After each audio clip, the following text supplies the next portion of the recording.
महानगरपालिकांच्या निवडणुकांच्या पार्श्वभूमीवर शहर विकासासाठी अजित पवारांची गरज असल्याचा दावा केला जात आहे। महापालिका कर्जांमधून बाहेर काढण्याचा मुद्दा ऐरणीवर आल्यामुळे हा दावा केला जातोय। कुणाकडून तर आगामी निवडणुकास महापौर राष्ट्रवादीचाच असल्याचं भाऊसाहेब भोईर यांचं म्हणणं आहे। शेखर चिंचवडे राष्ट्रवादीमध्ये आले आणि त्यामुळे पॅनलला फायदा होईल असा विश्वास सुद्धा भाऊसाहेब भोईर यांनी व्यक्त केलाय।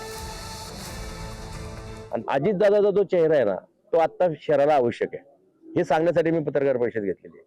आणि मी नम्र आवाहन करतो मी आपल्या माध्यमातून शहराला, खरंच अजितदादांची गरज आहे ना, त्या शहरात कर्जबाजारी झालेलं आहे आणि या कर्जबाजारीच्या विळख्यातून जर सोडायचं असेल तर अजितदादा शिवाय आमच्या अजितदादाच्या चेहऱ्यानं आम्हाला मतदान मिळणार आहे।